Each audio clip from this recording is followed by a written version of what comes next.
मैंने 11 साल एम्बुलेंस चलाई है, बहुत कुछ देखा है, मगर उस रात जैसा डर आज भी मेरी नींद उड़ा देता है। क्योंकि उस रात 3 मरे हुए लोग मेरी आंखों के सामने चलने लगे थे। मेरा नाम रवि चौहान है। मैं पिछले 11 साल से रात की एम्बुलेंस ड्यूटी करता हूं। लोग कहते हैं रात की ड्यूटी में डर लगता होगा, लेकिन सच कहूं तो डर शुरुआत में लगता है, फिर इंसान आदत डाल लेता है। खून देखने की, टोपी उठाकर शव पहचानने की और मृतदेह को स्ट्रेचर पर रखने की मुझे भी आदत थी। लेकिन उस रात जो हुआ उसने मेरी जिंदगी उलट पुलट कर दी। उस रात मैं अस्पताल की पार्किंग में ही था। थोड़ी देर पहले ही 2 डिलीवरी केसेस निपटाए थे। तभी वॉकी टॉकी में आवाज आई, रवि, आईसीयू से 3 शव मोर्चरी ले जाने हैं, अभी आ जाओ। मैंने सोचा आज काम जल्दी निपट जाएगा। रात 2:10 बजे आईसीयू पहुंचा। 3 शव 3 स्ट्रेचर पर रखे थे। नर्स ने मुझे एक फॉर्म थमाया। एक 20 साल का लड़का जिसकी बाइक एक्सीडेंट में मौत हुई। दूसरा, एक महिला जिसकी कार क्रैश में मौत हुई। तीसरा, एक बुजुर्ग जिसकी बस हादसे में मौत हुई। और अजीब बात, तीनों की मौत 2:02 AM पर एक साथ दर्ज थी। मैंने मजाक में कहा, अरे वाह, एक साथ दुनिया छोड़ दी सबने। नर्स घूरने लगी, मजाक मत करो रवि, रात भारी है, हवा अजीब है, जाओ जल्दी ले जाओ। मैं हंस दिया। मुझे क्या पता था वही हवा थोड़ी देर बाद मेरा खून जमा देगी। 2:25 बजे मैं शहर के पुराने हाईवे पर था। हाईवे पर इतनी सन्नाटे की आदत मुझे थी, लेकिन उस रात अजीब ठंड थी। कांच पर भाप जम रही थी। सांस बाहर निकालता तो धुआं दिखाई देता। एम्बुलेंस के पीछे वाले हिस्से में तीनों शवों की चादरें हिल रही थी। मैंने सोचा हवा लगी होगी, लेकिन फिर जैसे कोई स्ट्रेचर के नीचे से लोहे की रॉड खींच रहा हो। मैंने शीशे में देखा, सब ठीक लग रहा था, पर आवाज फिर आई, खट खट खट खट। मैंने खुद से कहा, रवि तू दिन भर जागा है, तुझे वहम हो रहा है। पर आवाज इतनी साफ थी कि वहम नहीं लग सकता। मैंने गाड़ी रोकने का सोचा, लेकिन तभी पीछे से किसी ने स्ट्रेचर जोर से पकड़ा। एम्बुलेंस ऐसे हिली जैसे कोई अंदर से धक्का दे रहा हो। मैं चौंक गया, लेकिन डर को दबाकर आगे बढ़ता रहा। मैं 60-70 की स्पीड में चल रहा था कि अचानक पीछे से एक तेज रफ्तार ट्रक आया और धड़ाम सीधे एम्बुलेंस के पीछे टकरा गया। मेरी एम्बुलेंस 2-3 बार हवा में घूमी और सड़क किनारे पलट गई। मेरी नजरें धुंधली पड़ गईं। सब आवाजें दूर दूर से आने लगीं। सीटी, सायरन, कांच टूटने की आवाज, और कहीं दूर मानो कोई धीमे धीमे अपनी उंगलियां रगड़ रहा हो। खट खट। फिर अंधेरा। जब मेरी आंखें खुली तो पहली चीज जो मैंने देखी वो था एम्बुलेंस का उल्टा पड़ा हुआ शरीर, जैसे कोई विशाल कीट। दूसरी चीज, तीनों स्ट्रेचर खाली थे, उन पर शव नहीं थे। चादरें मिट्टी और खून के साथ फटी हुई पड़ी थीं। मेरी सांसें तेज हो गईं। नहीं, यह असंभव है। ये शव कहाँ गए? मैं बाहर निकला। चारों तरफ अंधेरा और खेत। फिर मेरी नजर पड़ी कीचड़ में पैरों के निशान। 3 अलग अलग निशान, लेकिन पैरों के निशान सीधे नहीं थे, उलटे थे। मुझे झटका लगा। अचानक मेरी रीढ़ में सनसनाहट हुई। किसी की आहट आई। मैंने टॉर्च जलाया नहीं, क्योंकि हाथ कांप रहे थे। झाड़ियों के पीछे पेड़ की ओट में वही एक्सीडेंट वाला लड़का खड़ा था।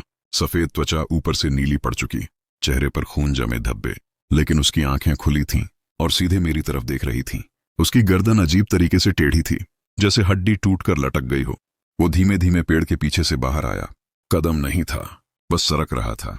मेरे मुंह से आवाज नहीं निकली। वो बोला, तुमने हमें कहीं और ले जाने का वादा किया था, पर तुमने रास्ता बदल दिया। हम अपनी मंजिल अब तुमसे लेंगे। मैं भागा, जितनी तेज दौड़ सकता था। मैं भाग रहा था कि अचानक सामने सड़क के बीच में एक परछाई दिखी। टॉर्च जलाकर देखा, वही महिला जिसकी कार एक्सीडेंट में आंख बाहर आ गई थी। चादर का टुकड़ा उसके चेहरे से चिपका था, लेकिन उसका मुंह मुस्कुरा रहा था। रुक क्यों गए रवि? तुमने हमें वादा किया था कि हम अंतिम सफर शांति से पूरा करेंगे, पर तुमने गाड़ी पलट दी। मैंने पीछे देखा, लड़का भी आ रहा था। मैं फिर भागा। इस बार मैं जंगल की तरफ भागा। अपने आप को बचाने का यही एक तरीका था। लेकिन जैसे ही मैं पगडंडी पर पहुंचा, मेरे सामने हवा में कुछ तैरता हुआ दिखा। वो तीसरा शव था। एक 70 साल का बूढ़ा आदमी। उसका शरीर लटक रहा था, जैसे कोई अदृश्य हाथ उसे पकड़कर हवा में रोक रहा हो। वो बोला, हम तीनों एक ही समय मरे थे, लेकिन तूने हमारी मौत की घड़ी बिगाड़ दी।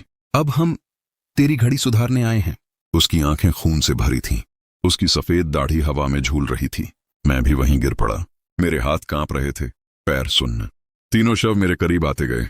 उसी समय एम्बुलेंस का सायरन अपने आप बज उठा। लाल लाइट चमकने लगी। तीनों शव मुड़कर एम्बुलेंस की तरफ देखने लगे और मैं बेहोश हो गया।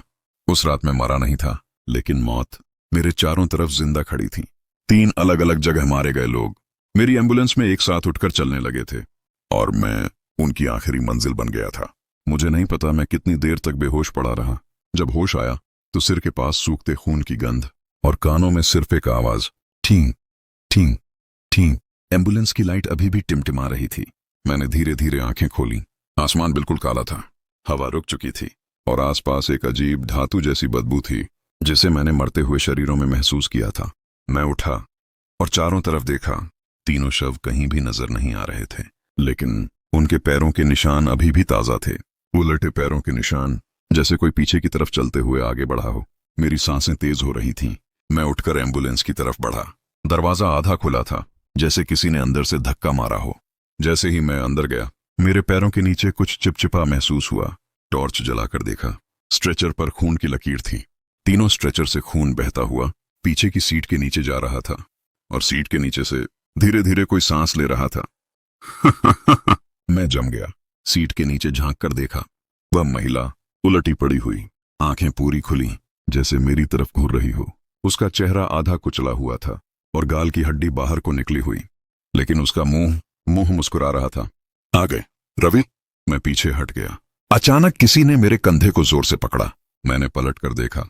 वह लड़का जिसकी गर्दन एक्सीडेंट में टूट गई थी। उसका सिर एक तरफ लटकता हुआ, लेकिन उसकी आंखें सीधे मेरी आंखों में। तू हमें वहां क्यों ले जा रहा था जहां हमारी मंजिल नहीं थी? मैं हकलाया।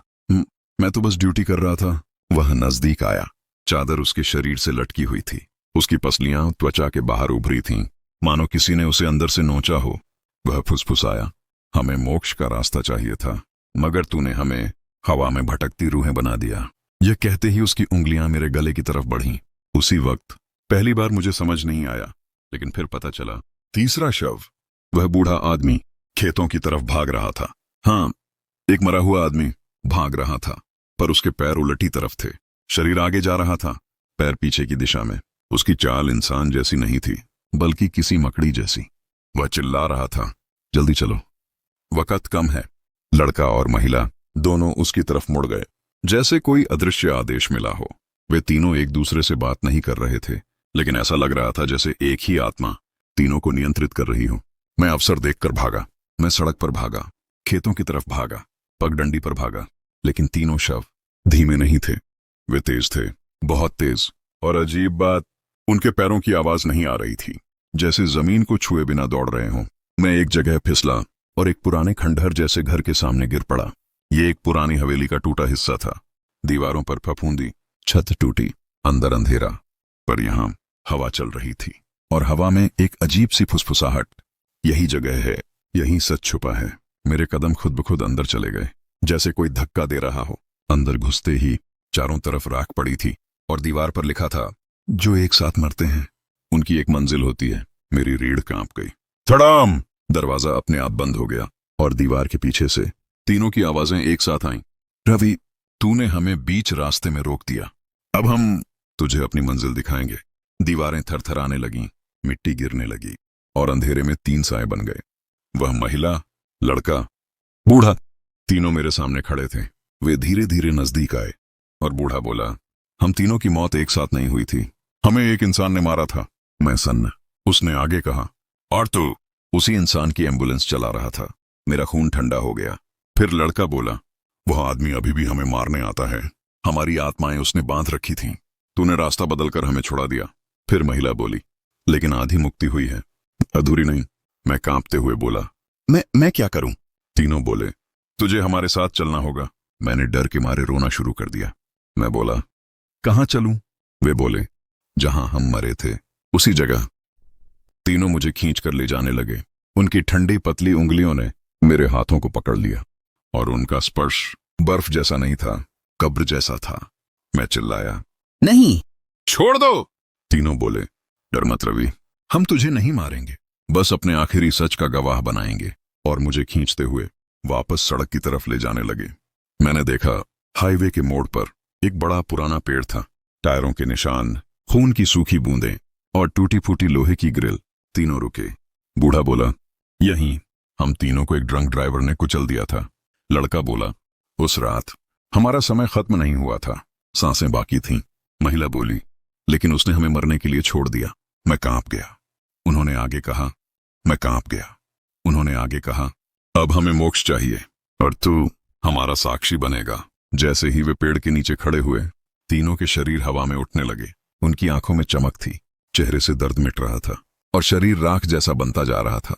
वे मुस्कुराए, धन्यवाद रवि, और तीनों हवा में बिखर गए। बस राख बची। मैं घुटनों के बल गिर गया। लेकिन कहानी यहीं खत्म नहीं हुई। जब मैंने लौटकर एम्बुलेंस देखी, उसके पीछे 3 नए स्ट्रेचर रखे थे और तीनों पर चादर ढकी थी। मैं डरते हुए आगे बढ़ा, धीरे धीरे चादर उठाई और दंग रह गया। वे तीनों शव वापस आ गए थे, जैसे दोबारा मरने के लिए तैयार। उनके चेहरे शांत थे, मानो अभी अभी मोक्ष मिला हो। लेकिन उनके पैरों के नीचे कुछ लिखा था, अब तेरी बारी। मैंने एम्बुलेंस छोड़ दी, नौकरी छोड़ दी, शहर छोड़ दिया। लेकिन आज भी जब रात होती है, मुझे एम्बुलेंस का सायरन सुनाई देता है और रात 2 पर मेरी खिड़की के बाहर तीनों की परछाइयां दिखती हैं। वे कुछ नहीं बोलते, बस खड़े रहते हैं और इशारा करते हैं, मंजिल अभी बाकी है।